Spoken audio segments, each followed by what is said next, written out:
420, y'all. 420 is very different today than it was in Colorado or California or Thailand. And I'm just sitting here thinking about how incredibly awful this is. Oh, look at Brandon's always got some shit. He's drinking an ale 8 and got, he's running. He got people running errands for him, and he knows how to do a hustle. And he's always getting stuff off of both ends of things. And I'm like, I'm just not. Nobody trusts me, and I'm just not that creative. I don't know, but this. Just how incredibly awful this is, and like, what do you do when you've gone down to the bottom? And I felt like I was there for the last 5.5 years. I mean, I left my mother's house on 11/30 of 19 because the trauma was coming out in me and whipping my body all over the place, and I couldn't stay. And I got on a 44-hour bus ride to Boston, and then that didn't work out, and we were there, and then we got into this crazy woman's, the shit that I've lived through, and it's all gone. I don't even have any pictures of it anymore because we got thrown off of all the goddamn websites, the Instagram and the InstaFace Meta and the Twitter before it became, the Nazi headquarters and all that shit.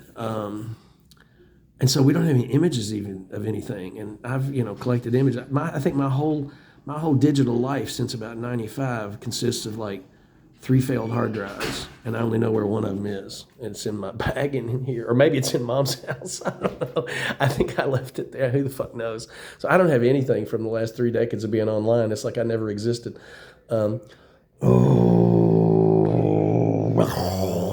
Right scapula, right shoulder.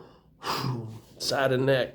I don't know why my body does any of this stuff anymore, but I'm tired of it. It's been, since the first day I started smoking weed like 9 years ago and started moving crazy. But I think about that, and like, there was no like, I'm going off on an adventure, right?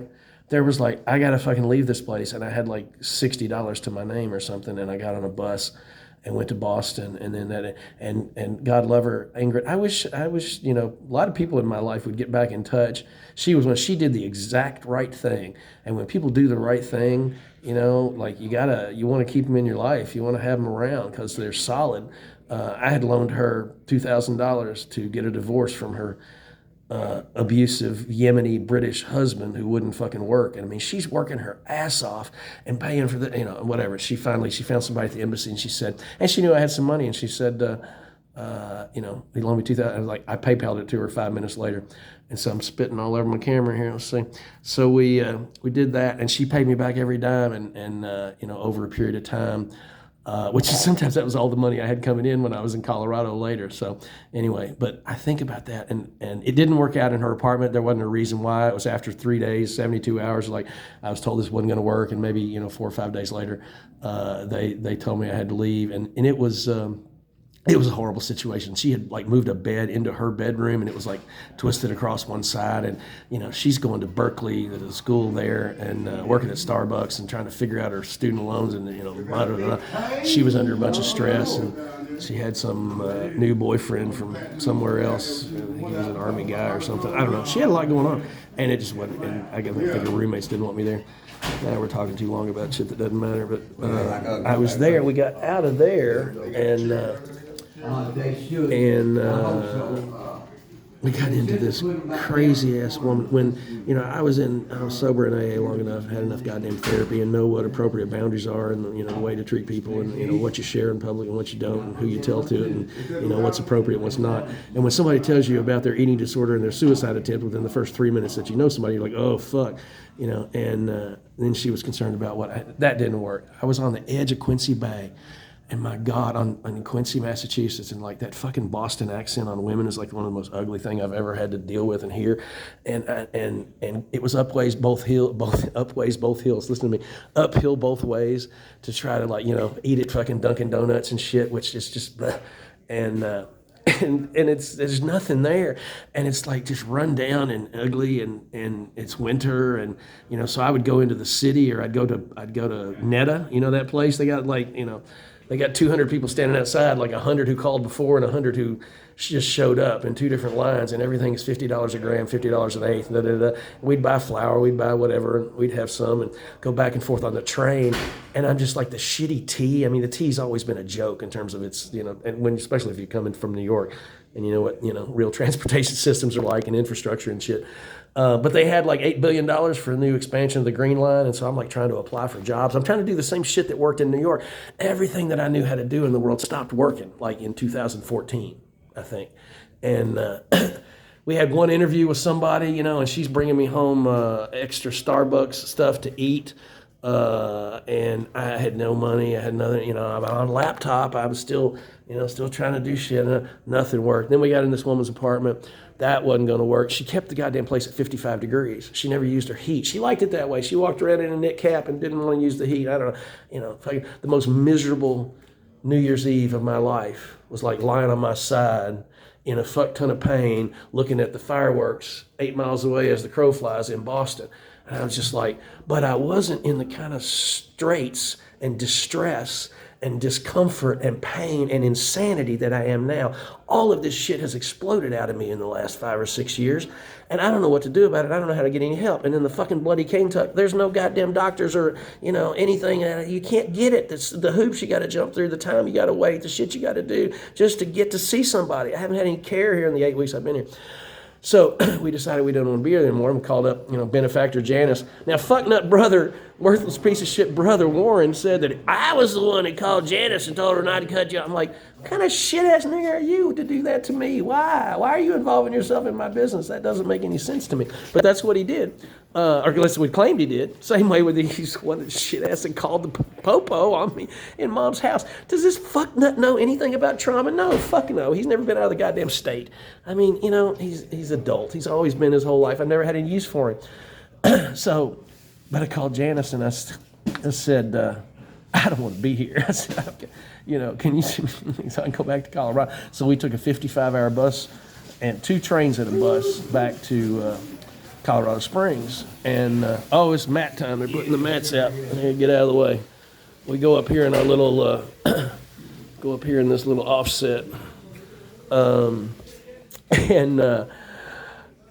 are we, 7.5 minutes? Yeah, if I get up to like 8 or 9 or 10, it cuts off and I have to have more Sergey Brin, fucknut verification bullshit and tell him who I am, give him a pint of blood and, fingerprints or some shit in order to make a longer one. So otherwise we'll have to cut it up into pieces. But, 50. So I'm still me. I'm still. So I planned on where I was going to live while I was on the train. I'm looking at Craigslist. I found this apartment and it was a nightmare. I said, I'll take it. I mean, sight unseen. I needed a place to stay. This is always, the way I think, the way I do things, could protect your person, find a place to live. We got there, and this dude had the TV on the Murdoch Silo Disinformation Propaganda Network at full fucking volume, and that was the name of his dog, too. He had like a fucking bulldog that barked and wouldn't shut up.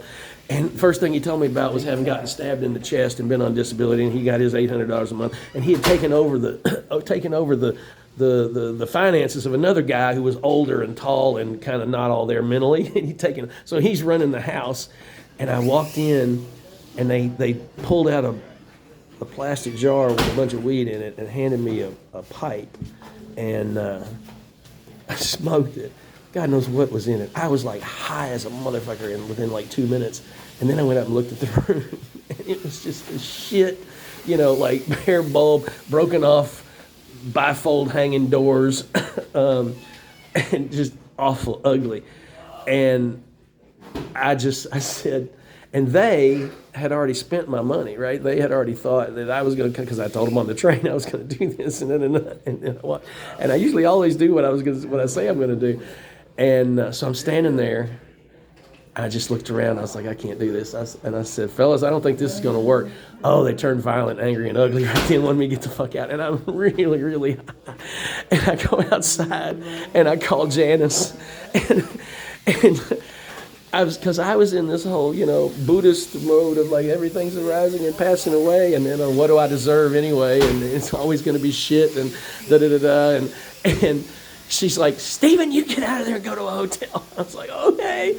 She's like, did you just need me to tell you that? I was like, yes. I mean, that's how fucking broken I've been for so goddamn long. And that was, I don't know when, in 90, whatever. We're going to 10-10. We're going to have to cut this up into pieces, I think. I don't think they'll let me make one this long. And so we went into a motel for a couple of days. We still had a Zipcar account, right? So I could drive around and look at shit.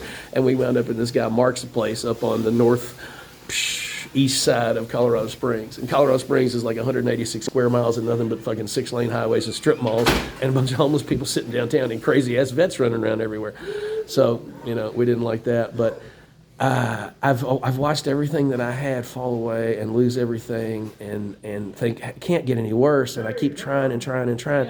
And I haven't had enough of me left or access to resources or availability of jobs or money or whatever to do anything in all this time. I've just been falling through space trying to find something that works until we couldn't fucking even do that anymore. We just gave up and we're like, now we're in a homeless shelter. So it's been a long, slow slide into insanity. And I don't think we go anywhere up from here.